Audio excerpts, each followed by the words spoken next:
Memorial Health System provides comprehensive health services that meet the needs of the region we serve, and we are proud to present Memorial Health Radio. Here's Melanie Cole. People that suffer from diabetes have special considerations when it comes to their feet and their eyes. My guest today is Dr. Nicholas Mazidis. He's a board-certified endocrinologist at Memorial Health System. Dr. Mazidis, such a pleasure to have you with us. Tell us a little bit about diabetes and why patients often have more problems with their feet and their eyes. Why is this? Diabetes causes problems with blood sugar levels, which damage the lining of our blood vessels. These blood vessels are responsible for delivering nutrients to the eyes, to nerves, and to various other parts of the body. And when it comes to the eyes, which is a very delicate tissue, we see that we can have blood vessels that become swollen. Sometimes they burst. And it's a very vulnerable area that the specialist always looks at the time of the visit, or makes sure that it gets looked at by the physician, the ophthalmologist, who's a specialist.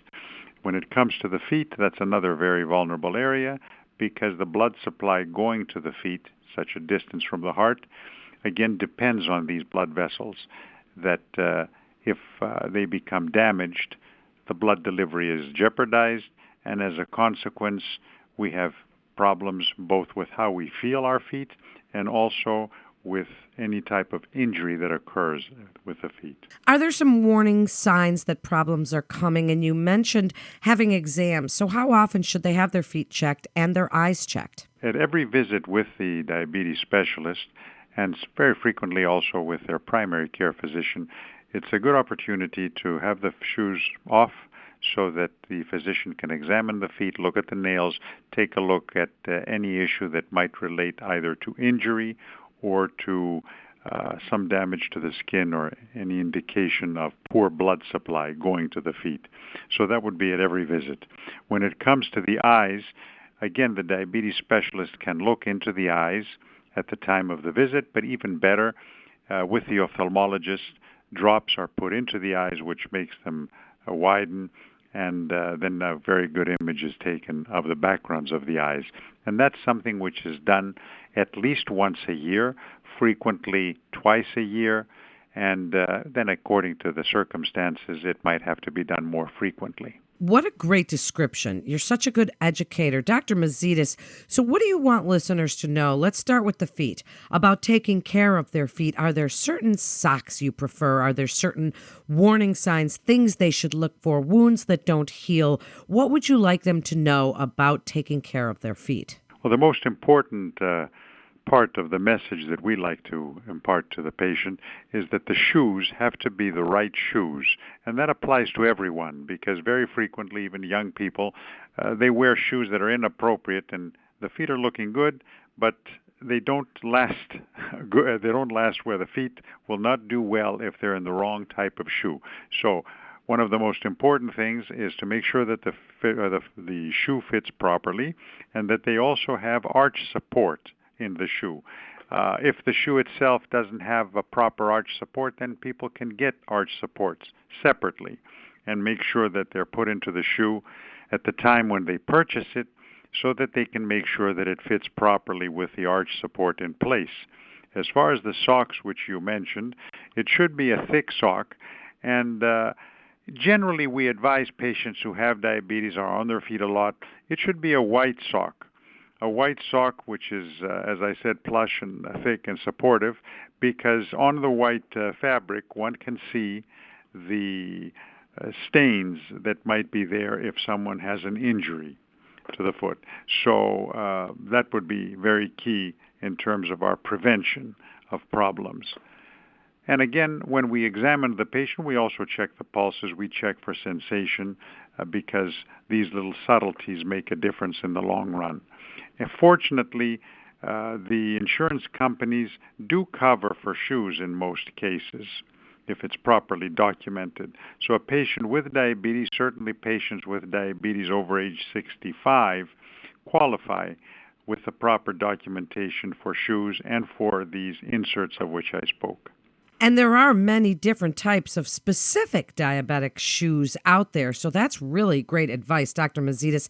And now, how often should they be examining their feet? You know, if the diabetes physician is doing it, that's one thing. But when we're looking at our own feet, what do you want us to pay attention to as far as looking under the foot and the nail beds? What do you want them to look for? Well, that's a very good question because the important point that we want to make is that the skin that covers our body and, of course, the feet, it's pretty much a leather. It's a cover which is there to protect us, and we, either through the soaps that we use or through the sweating that takes place over the course of the day, that becomes more vulnerable and weakened.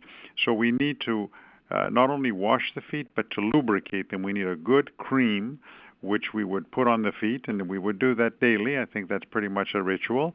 With that opportunity of putting the cream on the feet, we also have the opportunity to feel the feet. And sometimes we don't always see the injury, but we can certainly feel it as we are massaging the feet and putting the cream on, and that's an index for us to either have someone else take a look and see if they can identify a problem, or even better, to point this out to the physician at our visit and say, this is something that I'm noticing and I'm concerned. And then we can again maybe pick up on a situation early on before it becomes a crisis. And now on to the eyes, because really our eyes are very precious and they're sensitive. What would you like people with diabetes to know about taking care of their eyes and any warning signs that there might be something going on and they need to get them checked out right away? Right. So as far as the eyes go, the important thing, as mentioned in the beginning, is that we do need to see the eye doctor or the optician once a year in order to get what we call a dilated eye exam, because that gives the best image of impression of what's going on in the background of the eye.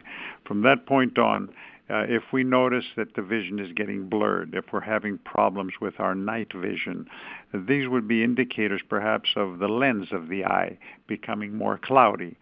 That would be a cataract in development. So that's one type of situation that should be followed up on.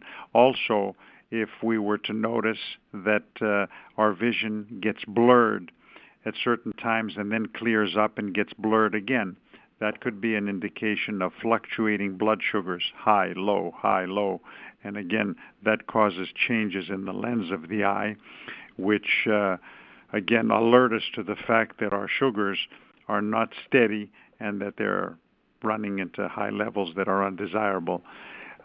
Beyond that point, people also notice sometimes redness in the field of vision. That could be suggestive of a bleed inside the eye. Headaches that occur and are persistent, bad headaches, heavy-duty headaches, again, very frequently are related to the eyes and to issues like high pressure developing inside the eye. And that can happen frequently with people with diabetes because they get treatments for a variety of conditions, and those treatments can cause increases in the pressure in the eye, which, if they're identified early on, that helps. The earlier we identify something, the better and easier it is to deal with it. Well, I think that's one of the most important main messages here, Dr. Mazitas, as we wrap up. Please reiterate that message about keeping our blood sugars under control, exercise, minding your feet, taking care of them, and seeing your physician for those annual eye exams, just everything you want them to do that will help keep this from becoming a serious complication. It's a very important message. The fact that, like any good housekeeping guideline, we need to take care of our instruments that we need for our daily activities. So the feet that carry us and take a lot of abuse over the course of the day, we need to plan for them. We need to protect them, both with the creams that we spoke of and caring for them and examining them and having the proper footwear so that at all times we're avoiding any type of injury. We certainly don't go barefoot, and that's something that we need to remind everyone.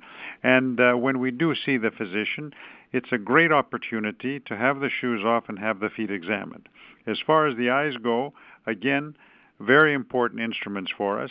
We need to make sure that we have the proper glasses if we need those, because many times we also have issues with the muscles that regulate vision. So we don't want to strain them under any circumstances.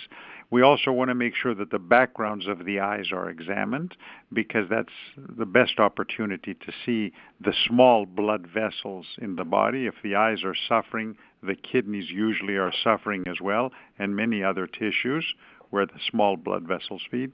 So those are two easily accessible and very important areas that allow us to see if the person with diabetes is doing well, or if they're in danger of major, as we say, complications. Wow, what a great segment. That was so informative. Dr. Mazetis, thank you so much for joining us. And that wraps up this episode of Memorial Health Radio with Memorial Health System. You can head on over to our website at mhsystem.org for more information and to get connected with one of our providers. If you found this podcast as truly informative as I did, please be sure to share it. I know that you know somebody with diabetes, and this was information that they can use right away today to examine their feet and take care of their eyes. It's great information, and you're learning about it from the experts at Memorial Health System. And be sure not to miss all the other interesting podcasts in our library. Until next time, I'm Melanie Cole.